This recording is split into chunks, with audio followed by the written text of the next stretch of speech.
Steven Lawson, the first of 3 men to go on trial for the disappearance of Crystal Rogers, the Bardstown mother who is presumed dead, is found guilty by a jury for his role in this case. Lawson's been found guilty on both charges that he faced, conspiracy to commit murder and tampering with evidence. Throughout this trial, we have been and will be talking with Wave News legal analyst Leland Holbert. And Leland joins us now. Leland, the jury gave a recommended sentence of 17 years to Steven Lawson, but the judge still has to approve that and weigh in on that as well.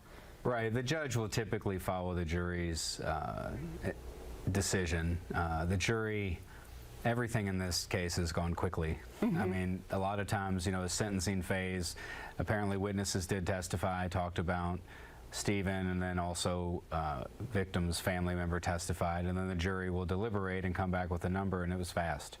So everything has been remarkably expedient this week, but that's from start to finish, it's been that way in every phase. As we look forward now to the next trial, Brooks Houck and Steven Lawson's son, Joseph Lawson, we want to know how, A, this trial the outcome now could impact that, and B, being that he's convicted, do you expect either side to call Steven Lawson? Can he be called as a witness during that trial? Excuse me. Yes, I think need some water. Yeah. Yes, so Steven, they could make a deal with Steven, and he could be called to testify, but at the end of the day, it's not likely because he's already testified. Sorry. No, you're good. Well, we're grabbing you some. For me to No, yeah. While we're grabbing you some water, we can detail some of what was happening earlier. We were talking about how the jury has recommended their sentence for Steven Lawson, 17 years total. Conspiracy, there were 17 years there. Tampering, 5 years. They said this would be concurrent, and we were talking with Leland during the commercial break that this sort of signifies maybe that the jury was not a fan of Steven Lawson because they got close to that 20-year max on what they could recommend for his sentence.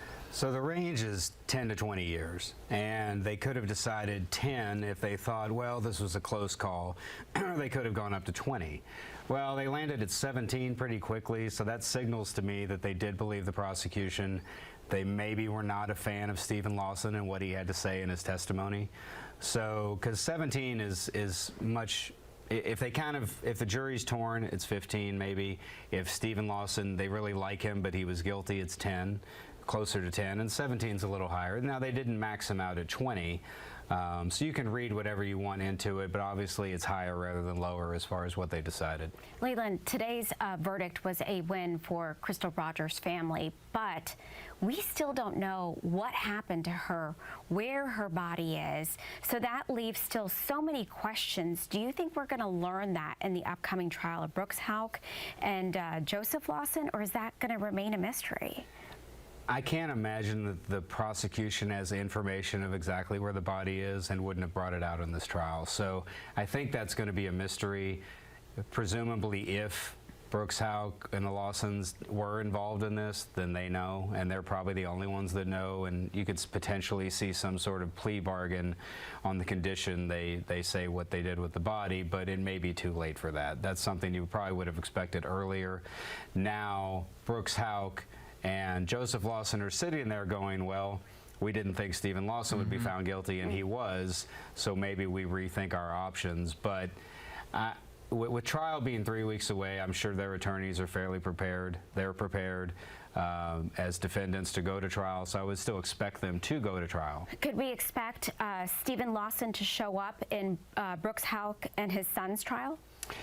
It's always possible. I think that ship has probably sailed because my understanding is Steven Lawson had given statements to a grand jury in anticipation of likely being a witness, and then it didn't work out, and he went to trial as a defendant. So I wouldn't expect to see him, but it's possible. Okay. Well, we thank you for your expert opinion. As always, we want to get over now back to our other studio where Ryan Hoke has given us a preview of the forecast. Thank you. Actually, we're going to go to Alina Noakes right now. Alina?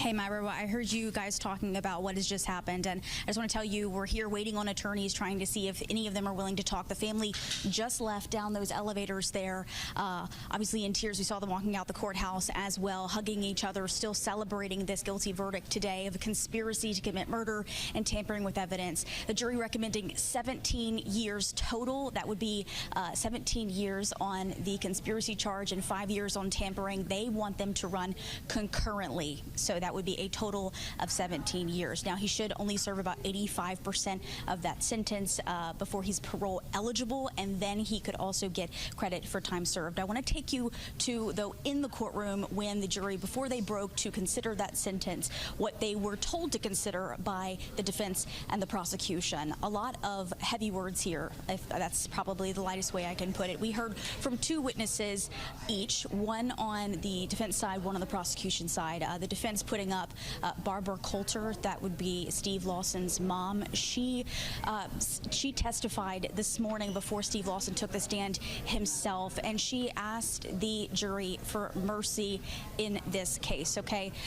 And we also heard from Tori Rogers, that's Crystal Rogers' daughter in this case, her asking the jury to really consider the loss that they have endured in the 10 years since Crystal Rogers has been missing. We're going to hopefully give you some more context as we come back later. Again, we're still waiting on attorneys to come out and hopefully be able to speak with us. Myra. All right, thank you so much, Alina. We'll have much more coverage throughout our newscast.